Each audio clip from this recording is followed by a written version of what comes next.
मैंने क्लासेस में भी देखा और मैंने पाया कि हिजाब की बात आते ही कोई मुस्लिम बच्चा जनरली इस भाव से देखता है कि नहीं ये गलत हो रहा है हमारे साथ, और कई हिंदू बच्चे इस भाव से देखते हैं कि एकदम सही और होना चाहिए और होना चाहिए।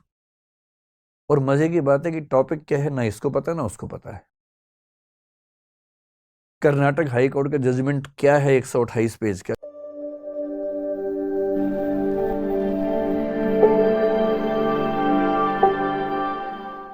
मैं सोचता हूं कई बार कि द्रोणाचार्य इतने योग्य व्यक्ति थे, यदि मिस इन्फॉर्मेशन से या मैनिपुलेटिव इन्फॉर्मेशन से उनको भी एक गलत तथ्य के प्रति आश्वस्त किया जा सकता था, तो आज के दौर में जब हर तरफ सोशल मीडिया के हमले हैं, कैसे कोई व्यक्ति सही फैसले करे। अगर द्रोणाचार्य उस आवाज को सुन पाते, नरो व कुंजरो वा, तो शायद उनका फैसला बदल गया होता, शायद युद्ध की कहानियां अलग होती। पर किस तरह से सूचनाएं पहुंचे, कौन सी सूचनाएं ठीक से न पहुंचने दी जाएं, कैसे कंटेक्स्ट से बात को हटा दिया जाए, अगर सूचना देने वाले इसमें माहिर हों तो समाज क्या करे, आम आदमी क्या करे, द्रोणाचार्य जैसा महान चिंतक क्या करे। और इसलिए कुछ बातें जो मुझे लगता है कि होनी चाहिए इस मसले पर। मैं तो अपना जीवन लगभग 2/3 जी चुका हूं, बाकी तो पता भरोसा तो कल का भी नहीं है, लेकिन हाँ, अगर मैं भारत की सामान्य आयु के हिसाब से देखूं तो 2/3 जी चुका हूं।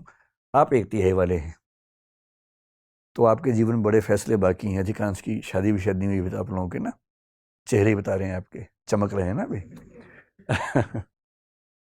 तो आपको बड़े फैसले करने हैं, और फैसला करना हर दौर में मुश्किल था, आज के दौर में सबसे मुश्किल है।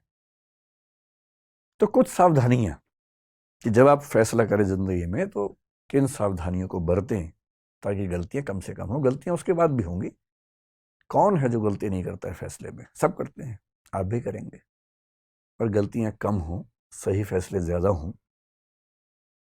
मेरे एक फेवरेट दार्शनिक हैं Jean Paul Sartre, French philosopher हैं।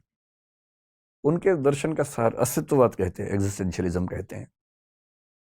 उसका सार ये है कि अपनी जिंदगी की कहानी हम लोग खुद लिखते हैं, और किस चीज से लिखते हैं, अपने फैसलों से लिखते हैं, निर्णयों से लिखते हैं।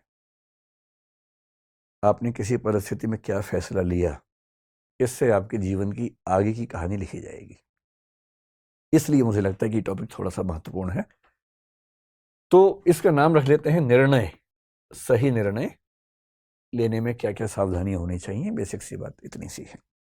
जब आपके मन में कोई सवाल है तो सवाल पूछिएगा, पहले मैं अपनी बात रखता हूं, फिर आप सवाल पूछिएगा।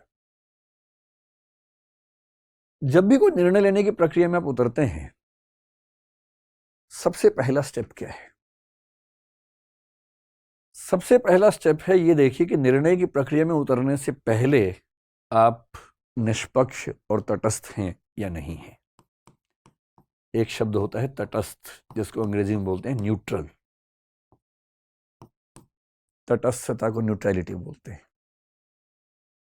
इससे मिलता जुलता एक प्रसंग है निष्पक्ष, या निष्पक्षता कह लीजिए, इसको बोलते हैं इम्पार्शियल होना या इम्पार्शियलिटी एज ए क्वालिटी। ये मैं कह रहा हूं कि निर्णय की प्रक्रिया में उतरने से पहले, बाद में तो जो होगा देखेंगे। जैसे हमारा समाज इस समय बहुत सारे सामाजिक राजनीतिक मुद्दों से घिरा हुआ है। जैसे एक मुद्दा कुछ दिन पहले आया, जो हिजाब का मुद्दा जिसको हम कहते हैं, कर्नाटक से एक डिबेट उठी हिजाब की।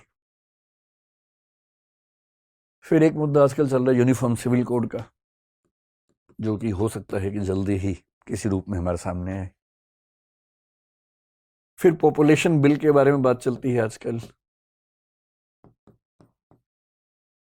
उत्तर प्रदेश में आया भी था, और अभी कुछ और राज्यों में आने की बात है, शायद सेंटर में भी आए। एक मुद्दा पिछले कुछ दिनों से कन्वर्जन का आप सुन रहे होंगे, धर्मांतरण का। लव जिहाद का मुद्दा सुन रहे होंगे। सारे मुद्दे हमारे सामने आते रहते हैं। हम इन सब पे बात करेंगे समय के साथ, धीरे धीरे इन सब पे बात करेंगे। पर किसी टॉपिक पर बात करने से पहले देखना जरूरी है कि हम पहले से फैसला ले तो नहीं चुके हैं। और सबसे बड़ी दिक्कत हमारे समाज की है कि फैसले पहले हो चुके हैं, विचार बाद में होता है। सही प्रोसेस तो ये है कि पहले विचार हो, फिर फैसला हो, और फैसला पहले होता है। मेरे बहुत सारे दोस्त हैं, हिंदू हैं, मुसलमान हैं, सिख हैं, हर धर्म के लोग। मतलब वैसे तो मैं बहुत ही अकेले टाइप का आदमी हूँ, दोस्त ज़्यादा है ही नहीं, पर जो हैं उनमें मतलब डाइवर्सिटी ठीक ठाक है। मैंने क्लासेस में भी देखा और मैंने पाया कि हिजाब की बात आते ही कोई मुस्लिम बच्चा जनरली इस भाव से देखता है कि नहीं ये गलत हो रहा है हमारे साथ, और कई हिंदू बच्चे इस भाव से देखते हैं कि एकदम सही, और होना चाहिए, और होना चाहिए। और मजे की बात है कि टॉपिक क्या है ना इसको पता ना उसको पता है। कर्नाटक हाई कोर्ट का जजमेंट क्या है 128 पेज का, ना इसने पढ़ा ना उसने पढ़ा। कर्नाटक सरकार का क्या डायरेक्शन आया था, रूल क्या था, ना इसने पढ़ा ना उसने पढ़ा। और फैसले का एग्जैक्ट मतलब क्या है किसी को नहीं पता, पर हम टॉपिक शुरू होने से पहले ही राय बना के चलते हैं।